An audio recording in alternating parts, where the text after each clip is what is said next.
إن الحمد لله نحمده ونستعينه ونستغفره ومن سيئات أعمالنا من يهده الله فلا مضل له ومن يضلل فلا هادي له وأشهد أن لا إله إلا الله وحده لا شريك له وأشهد أن محمدا عبده ورسوله أما بعد يا أيها الذين آمنوا اتقوا الله حق تقاته ولا تموتن إلا وأنتم مسلمون يا أيها الناس اتقوا ربكم الذي خلقكم من نفس واحدة وخلق منها زوجها وبث منهما رجالا كثيرا ونساء واتقوا الله الذي تساءلون به والأرحام إن الله كان عليكم رقيبا يا أيها الذين آمنوا اتقوا الله وقولوا قولا سديدا يصلح لكم أعمالكم ويغفر لكم ذنوبكم ومن يطع الله ورسوله فقد فاز فوزا عظيما فإن أصدق الحديث كتاب الله وخير الهدي هدي محمد صلى الله عليه وسلم وشر الأمور محدثاتها وكل محدثة بدعة وكل بدعة ضلالة وكل ضلالة في النار. அன்பிற்குரிய அருமை சகோதரர்களே, அஸ்ஸலாமு அலைக்கும் வரஹ்மத்துல்லாஹி வபரகாத்துஹு. இன்று நாம் இந்த தொடரில் சூரத்துல் மாஇதா 5வது அத்தியாயம், அதில் என்ன குறிப்பு கொடுத்தீங்க சூரத்துல் மாஇதா பற்றி? 120 வசனங்கள், மதீனாவில் அருளப்பெற்ற அத்தியாயம். பேப்பர்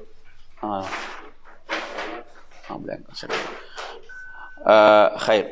அப்போ நாம் இன்று இப்போ அல் மாஇதா என்ற அந்த வார்த்தையை நாம் எடுத்து பார்த்தோமாக இருந்தால், இந்த அல் மாஇதா என்ற அந்த வார்த்தை இந்த அத்தியாயத்துடைய பேர், அப்படித்தானே?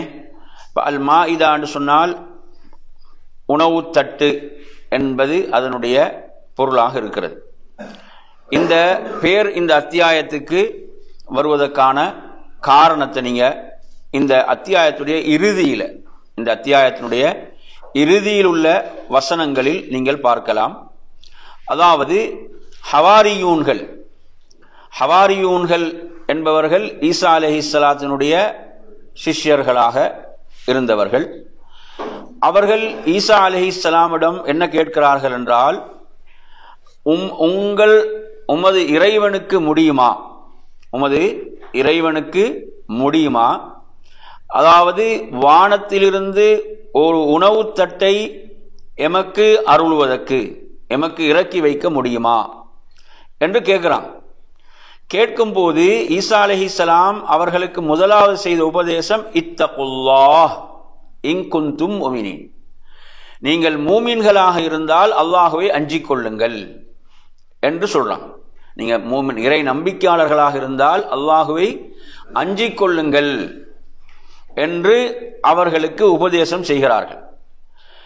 அடுத்து அவங்க அதுக்கு என்ன பதில் சொல்றாங்கன்னு சொன்னா, அதாவது நாம் அவ்வாறு ஒரு உணவு தட்டு இறங்கினால் அதிலிருந்து நாம் புசித்து எங்கள் உள்ளங்கள் திருப்தி அடையவும், அதே போன்று நீங்க அதாவது ஈசா அலைஹிஸ்ஸலாத்தை பார்த்து உமது தூதை பற்றி நீங்கள் உண்மையாகவே மெய்யாகவே கூறினீர்கள், உண்மையாளர், அதே போன்று வனக்கூன் அலைஹா மினஷ் ஷாஹிதீன், அதற்கு நாங்களும் சாட்சியாக இருக்கவுமே விரும்புகிறோம் என்று அவர்கள் சொன்னார்கள்.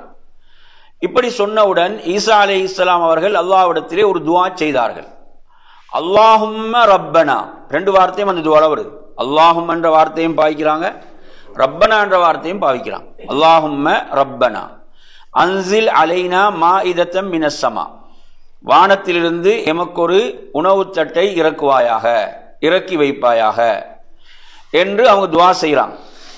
எங்களுக்கும் அதே போன்று எங்களுக்கு முன் இருப்பவர்களுக்கும் எங்களுக்கு பின் வரக்கூடியவர்களுக்கும் அது ஒரு பெருநாளாகவும் என்று அவங்க சொல்லிவிட்டு ஆயத்தம் மின்க, இன்னும் ஒரு அத்தாட்சியாகவும், முன்னிடமிருந்துள்ள ஒரு அத்தாட்சியாகவும் என்று அவங்க அதுக்காக அப்படி அந்த துஆல சொல்லிட்டு வர்சுக்னா வாந்த கைருர் ராஸிகீன், நிச்சயமாக எமக்கு உணவளிப்பாயாக, உணவளிப்பவர்கள் நீயே மிகச் சிறந்தவன் என்று துஆ செய்தார்கள்.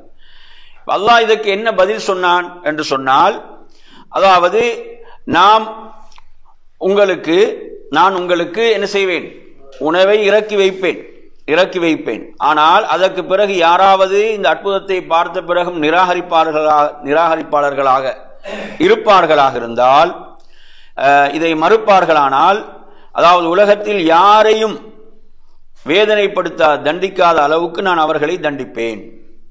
இப்ப இதில் அறிஞர்களுக்கு மத்தியில் என்ன கருத்து வேறுபாடு இருக்கிறது என்றால், இந்த உணவு தட்டு இறங்கியதா இல்லையா என்ற ஒரு கருத்து வேறுபாடு அறிஞர்களுக்கு மத்தியில் இருக்கிறது. இல்லை, இரண்டு விதமான கருத்தையும் வைக்கிறான். ஒன்று இன்னி முனஸ்ஸிலுஹா அலைக்கும் என்ற வார்த்தையை வைத்து அல்லாஹ் வாக்குறுதிக்கு மாறு செய்பவன் அல்ல, நான் உங்களுக்கு உணவு தட்டை இறக்குவேன் என்று அல்லாஹ் சொன்னான், அதன்படி அல்லாஹ் இறக்கினான் என்ற ஒரு கருத்தை சொல்றான். இன்னொரு கருத்து என்னென்றால், அல்லாஹ் அதற்கு ஒரு நிபந்தனையை சொல்கிறான். என்ன நிபந்தனை என்றால், யார் இந்த அற்புதத்தை கண்ட பிறகும் நிராகரிப்பாளர்களோ அவர்களை உலகில் யாரும் தண்டிக்கப்படாத அளவுக்கு அவர்களை நான் தண்டிப்பேன். அப்ப இந்த நிபந்தனை வந்த போது அவர்கள் பயந்து விட்டார்கள், அவங்க அதை விரும்பல என்ற ஒரு கருத்தையும் என்ன செய்யறாங்க, இதில் முன்வைக்கிறாங்க என்ற விடயத்தை நாங்க இதுல புரிந்து கொள்ள வேண்டும். சரி, இது இந்த அத்தியாயத்தில் நீங்க எடுத்தீங்கன்னு சொன்னா அல் மாஇதா என்ற அந்த பெயர் வருவதற்கான அந்த வரலாற்று நிகழ்வு, வரலாற்று சம்பவம். எனவே பொதுவாக நீங்க எடுத்து பார்த்தீங்கன்னா, அல்லாஹ் அற்புதங்களை கொடுத்த பிறகு யாராவது அந்த அற்புதங்களை மறுப்பார்களாக இருந்தால் அவர்களுக்கு கடுமையான வேதனை என்பதை நாங்கள் நிறைய குர்ஆனுடைய வரலாற்று நிகழ்வுகளில் படிக்கிறோம். சரி, இப்ப நாம் இந்த அத்தியாயத்தை பொறுத்தவரையில, இந்த அத்தியாயம் நீங்க எடுத்து பார்த்தீங்கன்னா அல் மாஇதா என்ற என்ன பேர், என்ன அதுக்குரிய பொருளை பார்த்தோம், அதாவது இந்த உணவு தட்டு. சரியா, உணவு இல்லாம இருந்துச்சுன்னா அதுக்கு ஹிவான் என்ற ஒரு வார்த்தையை பாய்வாங்க, அல்லது ஹவான், அந்த உணவோடு இருந்ததா மாயிதா என்ற வார்த்தையை பயன்படுத்துவாங்க. இப்ப ஜுபைர் இப்னு நுஃபைர் என்று சொல்லக்கூடிய ஒரு தாபி என்ன செய்யறாரு, அவர் ஒரு செய்தியை சொல்றார். எப்படியான ஒரு செய்தி என்று சொன்னால், அதாவது நான் ஒரு முறை ஆயிஷா ரலியல்லாஹு அன்ஹா அவர்களிடம் சென்றேன். ஆயிஷா ரலியல்லாஹு அன்ஹா சென்ற போது அவர்கள் என்னிடம் கேட்டார்கள், நீங்கள் மாயிதா அத்தியாயத்தை ஓதுகிறீர்களா, மாயிதா அத்தியாயத்தை மரணமிட்டுள்ளீர்களா என்ற விளக்கம் அதுக்கு இருக்கிறது என்று அவங்க கேட்கும் போது அந்த தாபி சொல்றார், ஆம், நான் அந்த அத்தியாயத்தை என்ன செய்ய ஓதக்கூடியவனாக இருக்கிறேன். அப்போது ஆயிஷா ரலியல்லாஹு அன்ஹா சொல்றாங்க, அமா இன்னஹா ஆஹிரு சூரத்தின் நஸலத், அதுதான் இறுதியாக இறங்கிய அத்தியாயம் என்று அவர்கள் சொன்னார்கள். இந்த ஹதீஸ் அஹ்மதுல 25,547 வருகிறது. சரியா, அப்ப நீங்க எடுத்தீங்கன்னு சொன்னா இறுதியாக இறங்கிய அத்தியாயம் நாம் எதை விளங்கி வச்சுக்கிறோம், சூரத்துன் நஸ்ர். சரியா, இங்க இவங்க சொல்றாங்க இதுதான் இறுதியாக இறங்கிய அத்தியாயம். அப்ப இதனுடைய விளக்கம் என்னவென்றால், அதாவது இது ஒரு நீண்ட அத்தியாயம், அப்படித்தானே, நீண்ட அத்தியாயம். அப்ப நீண்ட அத்தியாயங்களில் இறுதியாக இறங்கியது என்ற விளக்கம் இருக்கிறது. அதே போன்று சட்ட திட்டங்கள் நிறைய இந்த அத்தியாயம் பேசுகிறது. அந்த அடிப்படையில் என்ன இறுதியாக அந்த சட்ட திட்டங்களை கொண்ட அத்தியாயம் என்ற அடிப்படையில் அந்த விளக்கத்தையும் சொல்லுவாங்க. இரண்டு விளக்கங்கள் பார்த்தீங்களா, எத்தனை விளக்கங்கள், இரண்டு. ஒன்று என்னது, நீண்ட அத்தியாயம் முழுமையாக இறுதியாக இறங்கிய என்ற அடிப்படையிலும், அடுத்து என்ன சட்ட திட்டம். இதுல சட்ட திட்டங்களை எப்படி சொல்லுவாங்கடா, நாசிகண்டு தான் சொல்லுவாங்க. நாசிகண்டா என்னது, மாற்றக்கூடியது, அப்படித்தானே. இப்ப எது எதை மாற்றும், முன்னால் உள்ளதை பின்னால் அருளப்பட்டதானே மாற்றும். அப்ப எனவே இது எப்ப இறங்கியது, இறுதியாக இறங்கியது. அப்ப எனவே இந்த அத்தியாயத்தில் உள்ள சட்டங்கள் எதுவும் மாற்றப்படவில்லை, மாற்றப்படாத சட்டங்கள், மாற்றப்படாத சட்டங்கள் என்றதையும் நாம் இதுல புரிந்து கொள்ள வேண்டும். சரி, இந்த அத்தியாயத்தினுடைய சிறப்புக்கள்ல மற்றும் ஒரு சிறப்பை நாம் அறிந்து கொள்வோம். வாசிலத் இப்னு அஸ்கா ரலியல்லாஹு அன்ஹு அவர்கள் சொல்கிறார்கள், அல்லாஹ்வுடைய தூதர் ஸல்லல்லாஹு அலைஹி வஸல்லம் சொன்னார்கள், நாங்கள் இந்த ஹதீஸை ஒவ்வொரு பாடத்திலையும் படிச்சு வாரோம், அல்லாஹு தஆலா எனக்கு தௌராத்துக்கு பதிலாக 7 நீண்ட சூறாக்களை வழங்கினான், 7 நீண்ட சூறாக்களை வழங்கினான் என்ற அந்த ஹதீஸ். அப்ப அந்த 7 நீண்ட சூறாக்கள் என்பதில் எதுவும் சேரும், சூரத்துல் மாயிதாவும் வரும். எனவே இந்த ஹதீஸின் அடிப்படையில் இந்த சூரா சிறப்புக்குரியது. இந்த ஹதீஸ் அஹ்மதுல 16,982 இந்த ஹதீஸ். சரி, 16,982. சரி, அடுத்ததாக நாம் இதுல பார்த்தோம் என்னவென்று சொன்னால், அப்துல்லாஹ் இப்னு அம்ர் ரலியல்லாஹு அன்ஹுமா அவர்களும் சொல்கிறார்கள். இப்ப நாங்கள் நேரத்தோட இந்த சூரா இறுதியாக இறங்கியது என்று யார் சொன்னதை பார்த்தோம்? ஆயிஷா ரலியல்லாஹு. யாரு? ஆயிஷா ரலியல்லாஹு. சரி, இதே செய்தி அப்துல்லாஹ் இப்னு அம்ர் ரலியல்லாஹு அன்ஹு அவர்களும் சொல்கிறார்கள். சூரத்துல் மாயிதா இறுதியாக அருளப்பெற்றது என்ற செய்தி திர்மிதியில 3063வது இந்த செய்தி வருகிறது. சரியா? திர்மிதியில 3063வது வரக்கூடிய செய்தி. சரி, அதே போன்று இந்த அத்தியாயம் சம்பந்தமான இன்னும் ஒரு ஹதீஸ பாருங்க. அஸ்மா, நாங்க நிறைய அஸ்மா ரலியல்லாஹு அன்ஹா பேரை பார்த்துக்கிறோம் தானே. அஸ்மா பின்த் அபி பக்கர், அஸ்மா பின்த் உமைஸ். இது அஸ்மா பின்த் யசீத். இவங்க ஒரு அன்சாரிய பெண்மணி. அஸ்மா பின்த் யசீத் அன்சாரிய பெண்மணி. இந்த ஹதீஸ் அஹ்மதுல 27575வது வரக்கூடிய செய்தி. என்ன செய்தி என்றால், அந்த பெண்மணி சொல்றாங்க, அதாவது நான் அல்லாஹ்வுடைய தூதருடைய அந்த ஒட்டகத்தினுடைய அந்த கடிவாளத்தை பிடித்திருந்தேன். அப்போது நபி ஸல்லல்லாஹு அலைஹி வஸல்லம் அவர்களுக்கு இந்த மாயிதா அத்தியாயம் முழுவதுமாக இறங்கியது, முழுவதுமாக அருளப்பெற்றது. எந்த அளவுக்கு என்றால், அந்த பாரத்தை தாங்கிக் கொள்ள முடியாமல் ஒட்டகம் அவ்வாறே உட்கார்ந்து விட்டது என்று அவங்க சொல்றாங்க. ஒட்டகை அவ்வாறே உட்கார்ந்து விட்டது என்று அவர்கள் என்ன செய்யறாங்க, சொல்லக்கூடிய ஒரு செய்தியையும் நாம் இதுல பார்க்கின்றோம். எனவே வஹியை பொறுத்தவரையில வஹி என்பது அல்லாஹ் சொல்வது போன்று இன்னா சனுல்கி அலைக கௌலன் ஸகீலா. குர்ஆன்ல எப்படி சொல்றான்? அதாவது கனமான சொல்லை நாம் உமக்கு வழங்குவோம், உமக்கு வழங்கவிருக்கிறோம். வஹி என்பது வஹி வரும்போது என்ன அப்படியான நிலைகள் அல்லாஹ்வுடைய தூதருக்கு ஏற்பட்டிருக்கிறது என்பதற்கு இந்த செய்தி சான்றாக இருக்கிறது. எனவே நறுமையான சகோதரர்களே, இவ்வாறாக இந்த சூரத்துல் மாயிதா அத்தியாயத்தை நீங்க எடுத்து படிச்சு பார்த்தீங்கன்னு சொன்னா, அதுல இப்ப ஆரம்பமே அந்த அத்தியாயத்துல எப்படி அதுல துவக்கம் இருக்கிறது? யா அய்யுஹல்லதீன ஆமனு, யா அய்யுஹல்லதீன ஆமனு என்றுதான் அது ஆரம்பிக்குது. இப்ப நீங்க இந்த அத்தியாயத்தில் எடுத்து பாத்தீங்களா, சுமார் ஒரு 16 இடங்கள்ல இந்த யா அய்யுஹல்லதீன ஆமனு என்பதை 16 இடங்கள் அல்லாஹ் மூமின்களே மூமின்களே என்று அழைக்கிறான். யா அய்யுஹல்லதீன ஆமனு, மூமின்களே மூமின்களே என்று அல்லாஹு தஆலா இந்த சிறப்பை கொண்டு அழைக்கிறான். அப்ப இந்த அத்தியாயத்தினுடைய முதல் கட்டளை என்ன? அவ்ஃபு பில் உகூத். என்ன கட்டளை? அவ்ஃபு பில் உகூத் என்று சொன்னால் உடன்படிக்கைகளை நிறைவேற்றுங்கள்.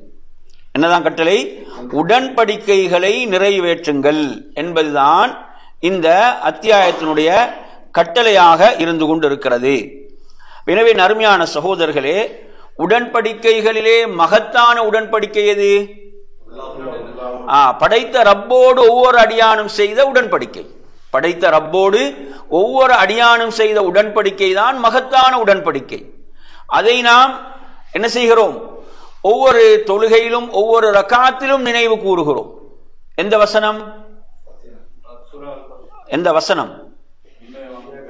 இய்யாக நஅபுது வ இய்யாக நஸ்தஈன். தௌஹீத், ஏகத்துவம். நாம் உன்னையே வணங்குகிறோம், நாம் உன்னிடமே உதவி தேடுகிறோம். இப்படிதானே? அப்ப இந்த ஒப்பந்தத்தை நாங்க ஒவ்வொரு நாளும் புதுப்பிக்கிறோம். 17 தடவை ஃபர்தை ஃபர்த மட்டும் தொழுதா 17 தடவை இந்த ஒப்பந்தம் புதுப்பிக்கப்படுகிறது. திரும்ப திரும்ப நினைவூட்டி கொண்டிருக்கிறோம். ஏன் மறந்து விடக்கூடாது மனிதன், இல்லையா? எனவே நாம் உன்னே வணங்குகிறோம், உன்னிடமே உதவி தேடுகிறோம். அப்ப இதுதான் மகத்தான ஒப்பந்தம், இல்லைங்களா? அல்லாஹு தஆலா ஒவ்வொரு வணக்கத்தையும் ஒப்பந்தமாக சொல்வதை பார்க்கிறோம். ரசூலுல்லாஹ் தொழுகையை பற்றி சொல்லும் போது என்ன சொன்னாங்க? தொழுகை என்பது அடியான் அல்லாஹ்வோடு செய்த ஒப்பந்தம். அடியான் அல்லாஹ்வோடு செய்த ஒப்பந்தம். இதை யார் பாதுகாத்தவராக நாளை மறுமையில் அல்லாஹ்வை சந்திப்பாரோ அல்லாஹ் அவரை சொர்க்கத்தில் நுழைவிப்பான். இது ஹதீஸ். யார் இந்த ஒப்பந்தத்தை பாழாக்கியவனாக அல்லாஹ்வை சந்திப்பானோ அல்லாஹ் நாடினால் அவனை மன்னிப்பான், அல்லாஹ் நாடினால் தண்டிப்பான் என்பது ஹதீஸ். எனவே இந்த ஒவ்வொரு விடயமும் நாம் படைத்த ரப்போடு செய்த ஒப்பந்தமாக இருந்து கொண்டிருக்கிறது. சரி, இப்ப நாங்க இதுல நீங்க எழுதிக்கோங்க, சூரத்துல் மாயிதாவுடைய மிக முக்கியமான 3 தலைப்புகள், மிக முக்கியமான, அதாவது இந்த அத்தியாயத்தினுடைய நோக்கங்களாக, இந்த அத்தியாயத்தினுடைய மிக உள்ளடக்கமாக முக்கியமான உள்ளடக்கமாக 3 விடயங்கள். அந்த 3 விடயங்கள்ல முதலாவது விடயம் என்னவென்று சொன்னால் அத்தஅகீது அலா ஹிஃப்தில் உஹூதி வல் மவாசீகி வல் வஃபாஇ பிஹா. அதாவது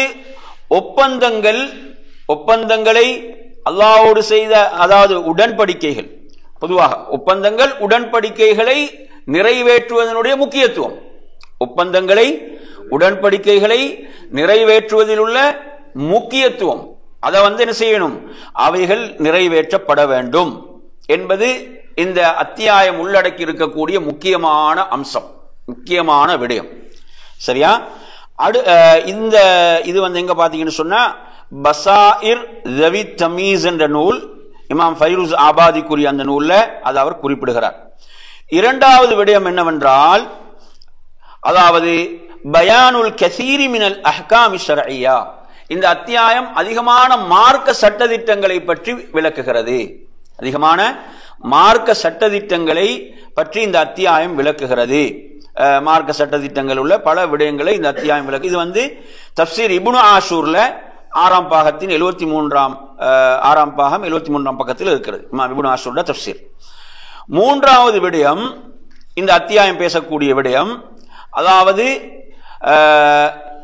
முஸ்லிம்களுக்கும் முஸ்லிம் அல்லாதவர்களுக்கும் மத்தியில் உள்ள அந்த தொடர்பாடல், அந்த உறவு எப்படி இருக்க வேண்டும், அந்த உறவு என்பது எப்படி இருக்க வேண்டும் என்பதற்கான வழிகாட்டல்கள்.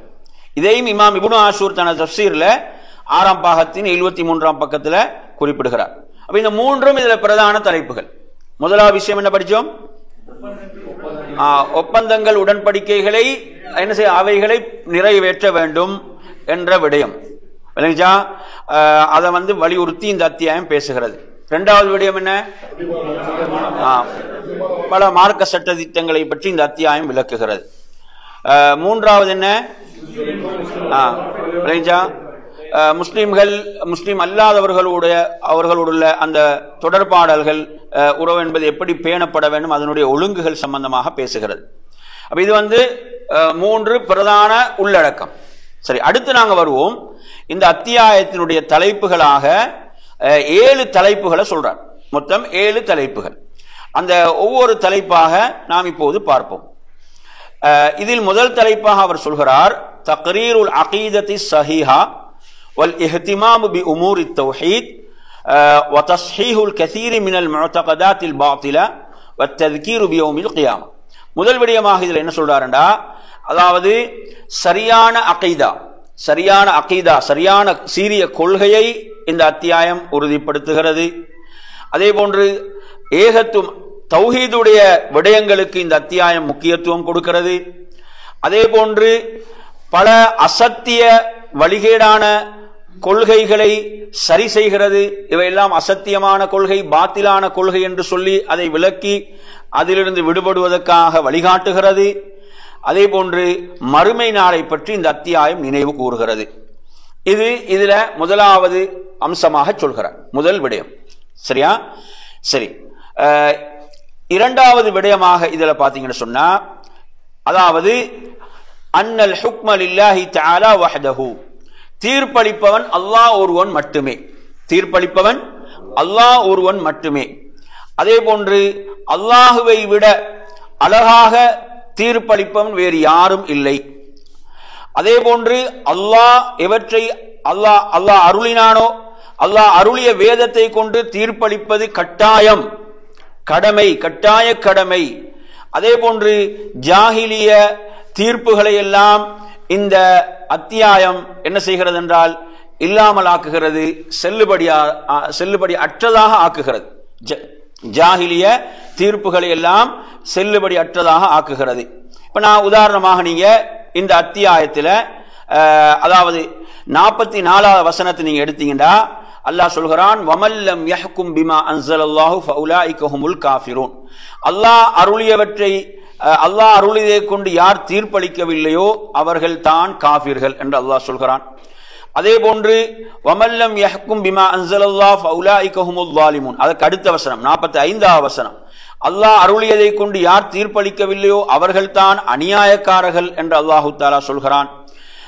அதே போன்று இந்த அத்தியாயத்தில் அதே போன்று நீங்கள் பார்க்கலாம் 49வது வசனத்தில் அல்லாஹ் சொல்கிறான் தனது தூதருக்கு, அல்லாஹ் அருளியத்தை கொண்டு நீங்கள் அவர்களிடம் தீர்ப்பளியுங்கள், அவர்களுடைய மனோ இச்சையை நீங்கள் பின்பற்றாதீர்கள், அவர்களது மனோ இச்சையை நீங்கள் பின்பற்றாதீர்கள் என்று அல்லாஹ் சொல்கிறான்.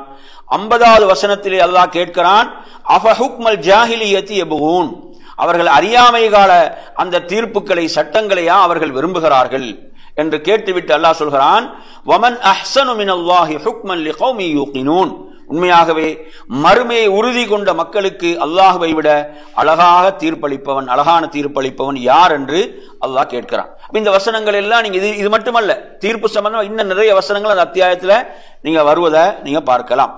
எனவே அன்பிற்குரியவர்களே, இது இரண்டாவது. மூன்றாவது என்ன என்றால் அத்தஅகீது அலா அகீதத்தில் வலா அல் வலா வல் பரா. அல் வலா வல் பரா என்ன நாங்க படிச்சிக்கிறோம், அதாவது ஒருவர் அல் வலா முஸ்லிம்களை சார்ந்திருத்தல், முஸ்லிம்களை நேசித்தல், அதே போன்று அல் பரா ஷிர்கை விட்டு விலகி இருத்தல், ஷிர்கை சார்ந்தவர்களை விட்டு விலகி இருத்தல் என்ற இந்த விடயம். அதே போன்று தஷ்தீது அலா தவல்லில் மூமினீன், மூமின்களே நேசர்களாக எடுத்துக் கொள்ளுங்கள் என்பதை இந்த அத்தியாயம் வலியுறுத்துகிறது. மூமின்களே நீங்கள் நேசர்களாக பொறுப்பாளர்களாக எடுத்துக் கொள்ளுங்கள் என்பதை சொல்வது மாத்திரமல்லாமல் காபிர்களை நீங்கள் பாதுகாவலர்களாக எடுத்துக் கொள்வதை கடுமையாக எச்சரிக்கிறது. அதை இந்த அத்தியாயம் கடுமையாக எச்சரிக்கிறது. அது மாத்திரமல்லாமல் இவ்வாறு அவர்களை பாதுகாவலர்களாக எடுத்துக்கொள்ளக்கூடியவர்கள் யாரென்றால் உள்ளத்திலே நோய் உள்ளவர்கள். உள்ளத்தில் நோய் உள்ளவர்கள் தான் அவர்களை பாதுகாவலர்களாக எடுத்துக்கொள்வார்கள் என்பதை பற்றியும் இந்த அத்தியாயம் என்ன செய்கிறது, சொல்கிறது. இப்ப நீங்க எடுத்து பாருங்க, இதுல 51வது வசனம் இந்த அத்தியாயத்தில் 51, யா அய்யுஹல்லதீன ஆமனு, எத்தனை யா அய்யுஹல்லதீன ஆமனு மட்டும் நீங்க எண்ணி பாருங்க. இந்த அத்தியாயத்தில் திரும்ப திரும்ப அல்லாஹ் சொல்றான், யா அய்யுஹல்லதீன ஆமனு லா தத்தஹிதுல் யஹூத வன் நஸாரா அவுலியா பஅதுஹும் அவுலியாஉ பஅத், மூமின்களே யூதர்களையும் கிறிஸ்தவர்களையும் உங்களுக்கு நண்பர்களாக எடுத்துக் கொள்ளாதீர்கள், உங்களை பகைப்பதில் அவர்கள் ஒருவர் மற்றொருவருக்கு துணையாக இருக்கிறார்கள். பாத்தீங்களா, உங்களை அதாவது பகைப்பதில் அவர்கள் ஒருவரை ஒருவர் என்ன செய்கிறார்கள், ஏசிக்கொள்கிறார்கள். அவர்கள் அல்லாஹ் குர்ஆனிலே அதை சொல்கிறான். அப்படி இருந்தும் ஆனால் முஸ்லீம்களை அவர்கள் எதிர்ப்பதில் அவர்கள் ஒன்றாக செயல்படுகிறார்கள் என்பதை நாங்கள் நிதர்சனமாக கூட என்ன செய்கிறோம், பார்த்து கொண்டுதான் இருக்கிறோம். புரியுதா சொல்றது? எனவே அடுத்து அல்லாஹு தஆலா சொல்றான், கடுமையான எச்சரிக்கை பாருங்க, வமை யதவல்லஹும் மின்கும் ஃபஇன்னஹு மின்ஹும் என்று அல்லாஹ் சொல்கிறான். உங்களில் எவரும் அவர்கள் எவரையும் தனக்கு நண்பராக்கி கொண்டால் நிச்சயமாக அவனும் அவர்களில் உள்ளவன் தான். கடுமையான எச்சரிக்கை, சாதாரண விஷயம் அல்ல. புரியுதா? அல்லாஹ் சொல்கிறான். எனவே நாங்க உள்ளத்தால் நேசித்தல் என்ற ஒரு பகுதி இருக்கிறது, நன்றாக புரிந்து கொள்ளுங்கள். அந்த பகுதி என்பது அந்த ஈமான், அது யாருக்காக விட்டுக் கொடுக்கப்படக்கூடிய ஒன்று அல்ல. இன்னல்லாஹ லா யஹ்தில் கௌமல் ஸாலிமீன், நிச்சயமாக அல்லாஹ் இந்த அநியாயக்கார மக்களை தீய செயலின் காரணமாக நேரான வழியில் செலுத்த மாட்டான். இப்படி நண்பர்களாக எடுத்துக்கொண்டவர்களுடைய அவர்களுக்கு கடுமையான எச்சரிக்கை. அடுத்து அல்லாஹ் சொல்றான், உள்ளத்தில் நோய் உள்ளவர்கள், அந்த நயவஞ்சக நோய் உள்ளவர்கள், நயவஞ்சம் என்ற விளக்கம் அதுக்கு வருது, அந்த மரபுக்கு அந்த விளக்கம் கொடுக்கிறான். அப்ப எனவே அப்படியானவர்கள் அவர்களிடம் தோழமை கொள்ளவே விரைந்து செல்வதை நீங்கள் பார்ப்பீர்கள். அவங்க விரைந்து செல்வது நோய் உள்ளவர்கள் என்று அல்லாஹு தஆலா சொல்கிறான். எனவே இந்த வசனங்களை எல்லாம் அதுல நீங்க என்ன செய்ய, படித்து பாருங்கள். அடுத்து நாங்கள் இதுல சொல்ல வேண்டிய தலைப்பு எத்தனாவது? நாலாவது என்னவென்று சொன்னால் அல்லாஹ் இதிலே சொல்கிறான், அதாவது முஸ்லீம்கள் முஸ்லீம் அல்லாதவர்களோடு, யூதர்களோடு, கிறிஸ்தவர்களோடு எப்படியான ஒரு உறவை வைத்துக் கொள்ள வேண்டும் என்பதற்கு நாங்கள் இப்போ ஓதி காட்டிய வசனங்களும் சான்று இல்லைங்களா? எனவே எவ்வாறான ஒரு தொடர்பு இருக்க வேண்டும் என்பதை நாங்கள் இதில் என்ன செய்ய வேண்டும், இதில் நாலாவதாக நீங்கள் இதில் புரிந்து கொள்ள வேண்டும். அடுத்ததாக அருமையான சகோதரர்களே, ஐந்தாவது விடயம், இந்த அத்தியாயம் பல மார்க்க சட்டதிட்டங்களை பற்றி இந்த அத்தியாயம் என்ன செய்கிறது, இந்த அத்தியாயம் பேசுகிறது. பலவிதமான மார்க்க சட்டதிட்டங்கள். அதை நீங்க ஆரம்பத்திலே எடுத்து பார்த்தீங்கன்னாலே என்ன செய்து அல்லாஹு தாலா பல சட்டதிட்டங்களை அதில் என்ன செய்கிறான், அல்லாஹ் குறிப்பிடுகின்றான். எனவே அந்த தலைப்புல அடுத்ததாக நீங்க பார்க்க வேண்டிய விடயம் அந்த மார்க்க சட்டதிட்டங்கள்ல அல் முத்தஅல்லிகதி பில் இபாதத், வணக்க வழிபாடுகளோடு சார்ந்தவைகள், முஆமலாத் கொடுக்கல் வாங்கல் அதோடு சம்பந்தப்பட்டவைகள், ஒப்பந்தங்கள் சார்ந்த சட்டங்கள், அதே போன்று எடுத்தீங்கன்னு சொன்னா அதாவது அறுத்து பலியிடுதல், வேட்டையாடுதல், இஹ்ராமுடைய நிலையில் இருக்கும் போதுள்ள சில சட்டதிட்டங்கள், இஹ்ராமோடு இருக்கும் போதுள்ள சில சட்டதிட்டங்கள், அதே போன்று வேதக்கார பெண்களை திருமணம் முடிப்பது, வேதம் கொடுக்கப்பட்ட பெண்களை திருமணம் முடிப்பது, அதே போன்று வர்ரித்தத் அதாவது மதம் மாறுவது அது தொடர்பான சட்டங்கள், அஹ்காமு தஹாரா சுத்தம் சார்ந்த சட்டங்கள், அதே போன்று ஹத்து சரிகா திருட்டுக்கு என்ன தண்டனை, திருடுபவர்களுக்குரிய தண்டனை, அதே போன்று வஹத்தில் பகி வல் இஃப்சாது ஃபில் அர்த் பூமியில அதாவது குழப்பங்கள் அநியாயங்கள் விளைவிப்பதற்கான அந்த தண்டனைகள், அதே போன்று மதுபானம் சூது போன்றவைகள் ஹராமாக்கப்படுதல், அதே போன்று சத்தியத்துக்கான பரிகாரம் என்ன, சத்தியத்தை ஒருத்தர் சத்தியம் செஞ்சிட்டாரு அதை முறிக்க வேண்டும் என்றால் அதற்கான பரிகாரம் என்ன, அதே போன்று இஹ்ராமோடு இருக்கும் போது வேட்டையாடுவது தடை தொடர்பான சட்டங்கள், அதே போன்று மரணத்தின் போதுள்ள வசியத், மரணத்தின் போதுள்ள வசியத் இது வல்லாத சட்டங்களை எல்லாம் இந்த அத்தியாயம் உள்ளடக்கி இருக்கிறது. புரியுதா? எனவே நீங்க என்ன செய்ய இந்த விஷயங்களை கட்டாயம் படிங்க. இந்த அத்தியாயத்தை நோக்கம் என்ன, அடுத்த வகுப்புக்கு வாரத்துக்கு முன்னால் நீங்க சூரத்துல் மாயிதா முழுமையாக படிக்க வேண்டும். அப்படித்தானே? போன வாரத்துக்குள்ள சூரத்து நிசாவை யாரா வாசி முடிச்சீங்களா? கொஞ்சம் வசனங்களாவது வாசிச்சாங்கன்னு கையெழுத்துப்பா ஃபுல்லா இல்லாட்டி மாஷா அல்லாஹ். சூரத்து நிசாவை முழுமையாக படிக்காட்டியும் ஓரளவு நாங்கள் அதை படித்தோம்.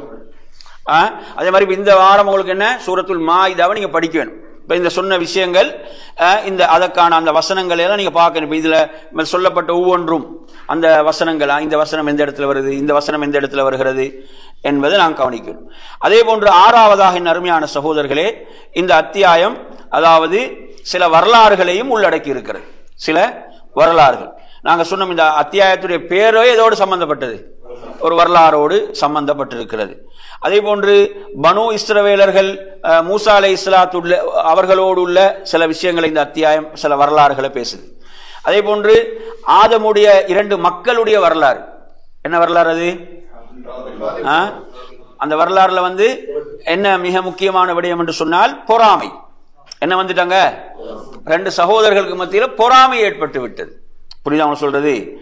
ஒருவரிடமிருந்து அல்லாஹ்விடம் நற்செயல் ஏற்றுக்கொள்ளப்பட்டு மற்றவரிடமிருந்து ஏற்றுக்கொள்ளப்படாமல் போகும்போது பொறாமை கொண்டு விடுகிறார். புரியுதா அவங்க சொல்றது? அவர் என்ன செய்திருக்க சரியண்டா, தனது அமலும் அல்லாஹ்விடத்தில் ஒப்புக்கொள்ளப்படுவதற்குரியவராக தன்னை மாற்றி இருக்க வேண்டும். தனது அமலும் அல்லாஹ்விடத்திலே ஒப்புக்கொள்ளப்படுவதற்குரிய முறையில் தன்னை என்ன செய்திருக்காரு, தன்னை மாற்றுவதற்கு பதிலாக அவர் பொறாமை கொள்ள ஆரம்பித்து பெரும் பாவமான கொலையை செய்து விட்டார். அல்லாஹ்வுடைய தூதர் சொன்னாங்க, அதுக்கு பிறகு உலகத்தில் நடக்கக்கூடிய ஒவ்வொரு கொலையிலும் என்ன இருக்குது, அவருக்கு பங்கு. ஏன்? அந்த பாவத்துக்கு அவர் வழிகாட்டி இருக்கிறார். அந்த பாவத்தை அவர் தான் ஆரம்பிச்சு வச்சிருக்கிறார்.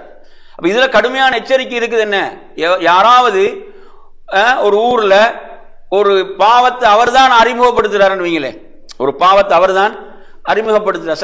சில பிதுஅத்துகளை அறிமுகப்படுத்துவாங்க. ஊர்ல இல்லாம இருக்கும் பிதுஅத்தை அறிமுகப்படுத்தி வைப்பான். அதுக்கப்புறம் செய்ய வேண்ட பாவத்தில் என்ன இருக்குது, பங்கு போகதான் செய்யும். எனவே அருமையான சகோதரர்களே, அந்த வரலாறு சொல்லப்படுது. இவ்வாறான சில வரலாறுகள் உங்களுக்கு தெரியும். மூசா அலைஹிஸ்ஸலாம் பனு இஸ்ரவேலருக்கு என்ன சொன்னாங்க, யா கௌமி உதுகுலுல் அர்தல் முகத்தஸா, இந்த தூய்மையான பூமிக்கு நீங்க நுழைங்க என்று சொல்லும் போது அவர்கள் என்ன செய்தார்கள், மறுத்தார்கள்.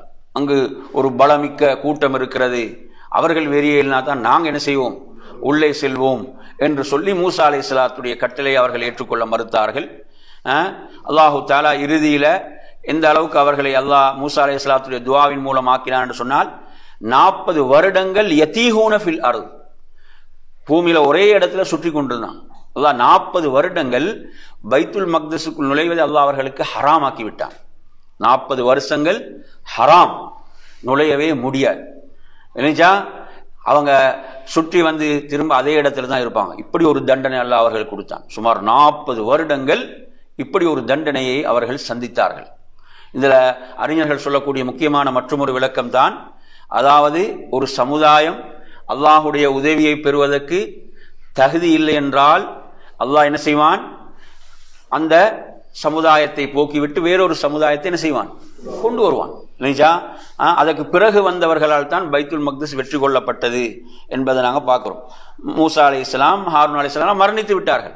அதற்கு பிறகு வந்த நபியின் மூலம் தான் மஸ்ஜிதுல் அக்ஸா வெற்றி கொள்ளப்பட்டது என்ற செய்திகளையும் அறிஞர்கள் கூறுவார்கள்.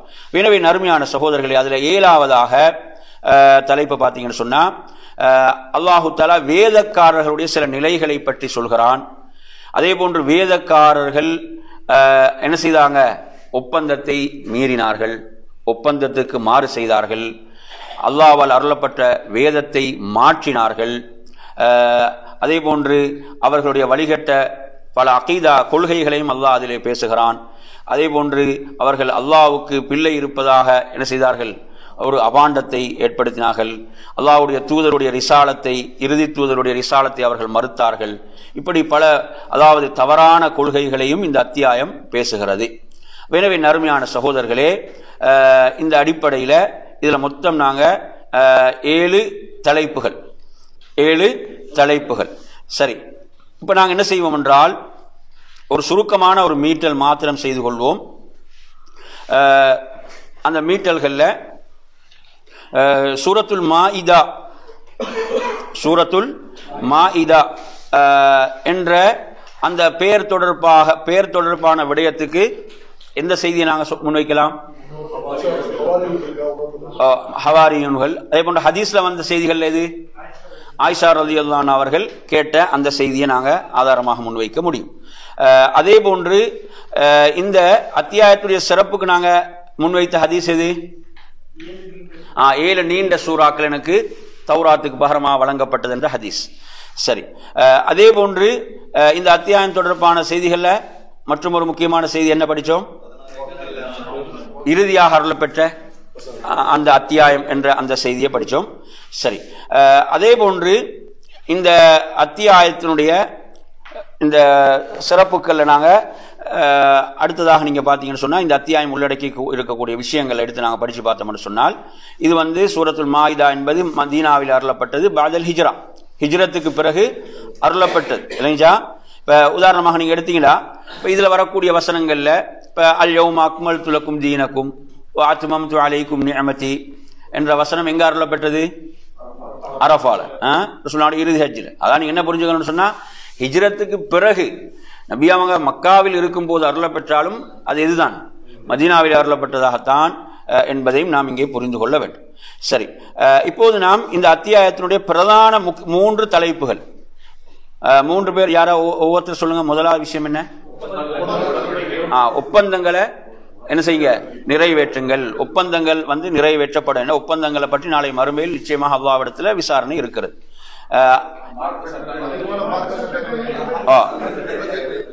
வேற ஒருத்தர் சொல்லுங்க. மார்க்க சட்ட திட்டங்கள். இதுல வந்து நீங்க எடுத்தீங்கன்னா நிறைய மார்க்க சட்ட திட்டங்கள். அதை நீங்க ஒவ்வொன்றாக கூட முடிஞ்சா நீங்க ஒவ்வொன்றாக கூட பார்க்கலாம். எத்தனை சட்டம் என்று அப்படி எடுக்கலாம் ஒவ்வொருத்தர். சரியா? அதே போன்று அடுத்ததாக 3வது நாங்க என்ன பார்த்தோம்? முஸ்லிம் அல்லாஹ்களுடைய அந்த தொடர்பு. நாங்க இது மிக முக்கியமான ஒரு தலைப்பு. நிறைய பேர் வந்து இதுல விளக்கம் இல்லாம செயல்படுறாங்க. அதனால நாங்க ஒவ்வொருத்தரும் இதில் ஒரு தெளிவான விளக்கத்தோடு செயல்பட வேண்டும். சரி, அடுத்ததாக இதில் நாங்க பார்த்தோம் 7 பிரதான தலைப்புகள். அதுல ஒவ்வொருத்தரும் ஒவ்வொன்று சொல்லுங்க. முதலாவது ஒருத்தர் சொல்லுங்க. இல்ல ஒருத்தர் அதுல 4 விஷயம் சொன்னேன். 4 சொல்லுங்க பாப்போம். அதுல என்னென்ன சொன்னேன்? ஏகத்துவத்தில் உள்ள முக்கியத்துவம், அசத்திய வழிகட்ட கொள்கையை பற்றி சொல்கிறது, மறுமையை பற்றி நினைவு கூறும். சரி, 2வது யாராவது சொல்லுங்க. 2வது தீர்ப்பு அளிப்பக்கூடிய முழுமையான அதிகாரம் அல்லாஹ்வுக்குரியது. சரி, அடுத்து என்ன? அல்லாஹ்தான் அழகான தீர்ப்பை அளிக்கக்கூடியவன். அடுத்து அல்லாஹ் அருளியதை கொண்டு தீர்ப்பளிப்பது கடமை, கட்டாயம் என்பதை அல்லாஹ் விளக்குகிறான். அடுத்து என்ன? ஜாஹிலிய தீர்ப்புகள் எல்லாம் செல்லுபடியற்றது. சரியா? அடுத்த மூணாவது யாராவது சொல்லுங்க. அல்வலா வல்பராவுடைய முக்கிய அல்வலா வல்பராண்ட என்ன? மூமின்களை நேசித்தல், சார்ந்திருத்தல், ஷிர்க் அதை சார்ந்தவர்களை நீங்கி இருத்தல், விலகி இருத்தல். சரி, அடுத்து இல்ல அதாவது அதாவது காஃபிர்களை பாதுகாவலர்களாக பொறுப்பாளர்களாக எடுப்பதை கடுமையாக என்ன செய்யப்படுது? கண்டிக்கப்படுது. அப்படி அதுதான் அந்த விஷயம். சரி, அடுத்து என்ன? அதாவது அவர்களை பாதுகாவலர் எடுத்துக் கொள்வதை கடுமையாக எச்சரிக்கிறது. உள்ளத்தில் நோய் உள்ளவர்கள் தான் அவர்களை நோக்கி விரைவார்கள் என்பதையும் சொல்கிறது. அதான் நோய் என்றால் நிஃபாக்குடைய நோய். சரி சரி. நாலாவது என்ன? ஒருத்தர்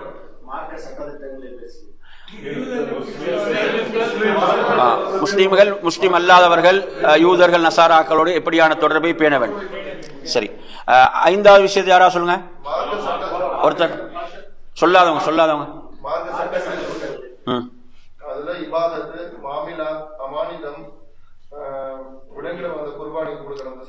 மாநிலம் சொல்லலாங்க. அதுல வந்து கொடுக்கல் வாங்கல், மணப்பது, மதம் மாறு, அதுபடி எச்சரிக்கை,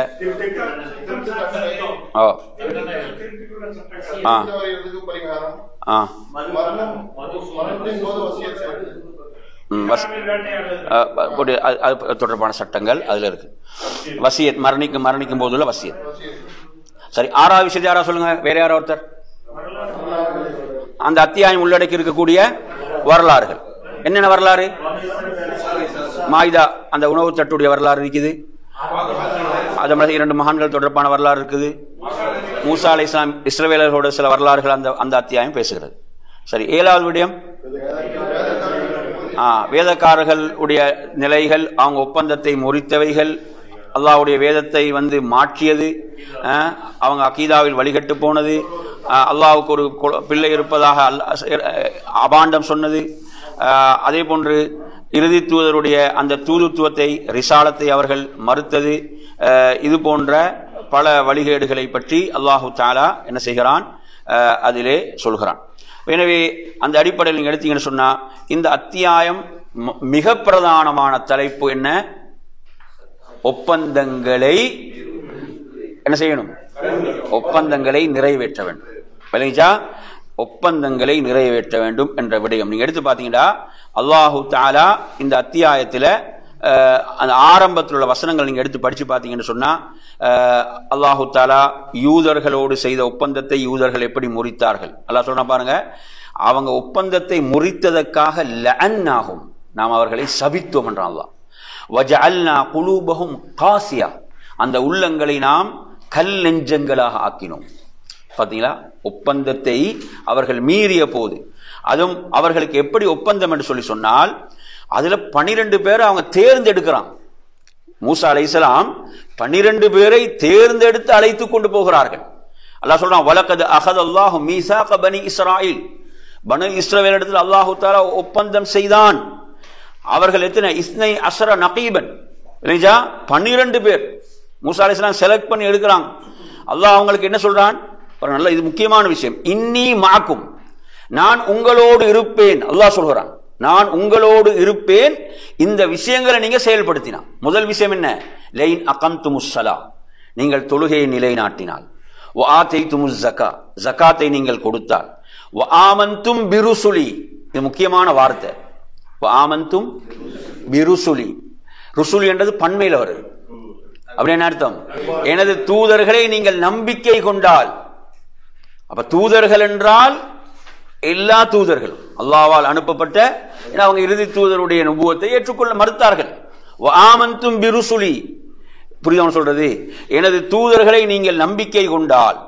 அடுத்து அஸ்ஸர்துமுஹும், அந்த தூதர்களை நீங்கள் கண்ணியப்படுத்தி, வஅக்ரல்துமுல்லாஹ கர்தன் ஹஸனா, அல்லாஹ்வுக்கு நீங்க அழகிய கடன் கொடுத்தால், அல்லாஹ் சொல்கிறான், நான் உங்களோடு இருப்பேன், உங்கள் பாவங்களை மன்னித்து உங்களை சுவர்க்கத்தில் நுழைவிப்பேன். இல்லைங்களா? இவர்களுக்கு இவ்வளவு அல்லாஹ் சொல்கிறான். ஆனால் இவர்கள் ஒப்பந்தத்தை மீறினார்கள். அல்லாஹ் அவர்களை சபித்தான். அடுத்து பாருங்க, வமினல் லதீன காலு இன்னா நசாரா, கிறிஸ்துவர்களோடு செய்த ஒப்பந்தத்தை அல்லாஹ் சொல்றான். அகதுனா மீசாக்ஹும், அவர்களோடு ஒப்பந்தம் செய்தோம். ஃபனசு, மறந்து விட்டார்கள். அவர்களுக்கு நினைவு கூறப்பட்ட அந்த ஒப்பந்தத்தை அவர்கள் மீறினார்கள். அவர்களுக்கு மத்தியிலே பகைமை ஏற்படுத்தினோம். நல்லா புரிஞ்சுக்கோங்க, அல்லாஹ்வுடைய ஒப்பந்தங்களை படைத்த ரப்போடு செய்த ஒப்பந்தத்தை மீறும் போது அவர்களுக்கு மத்தியில் என்ன செய்தோம்? பகைமை ஏற்படுத்தினோம் என்று அல்லாஹு தஆலா சொல்கிறான். அப்ப எனவே இவ்வாறு ஒப்பந்தங்கள் அதுல மிக முக்கியமானது படைத்த ரப்போடு செய்த அந்த ஒப்பந்தத்தை நிறைவேற்றுதல் என்ற பகுதி. எனவே அருமையான சகோதரர்களே, இப்போ நாங்கள் இன்றைய பாடத்தில் சூரத்துல் மாஇதா அத்தியாயத்தை நாம் படித்தோம். சுருக்கமாக அந்த அத்தியாயத்தை பற்றியுள்ள செய்திகளை அறிந்து கொண்டோம். இன்ஷா அல்லாஹ் அடுத்த வகுப்புக்கு வாரத்துக்கு முன்னால சூரத்துல் மாஇதா முழுமையாக படிச்சுட்டு வாங்க. அதிலிருந்து 10 படிப்பினைகள், 10 விஷயங்களை என்ன செய்யுங்க, எழுதிட்டு வாங்க. முடிந்தவங்க எழுதிட்டு வாங்க இன்ஷா அல்லாஹ். அப்போ அது உங்களுக்கு இன்னும் குர்ஆனோடு தொடர்பு அதிகப்படுத்தும். இத்தோடு வகுப்பு நாங்கள் நிறைவு செய்து கொள்வோம். வாஹிரு தாவானா அல்ஹம்துலில்லாஹி ரப்பில் ஆலமீன். அஸ்ஸலாமு அலைக்கும் வரஹ்மத்துல்லாஹி வபரகாத்துஹு.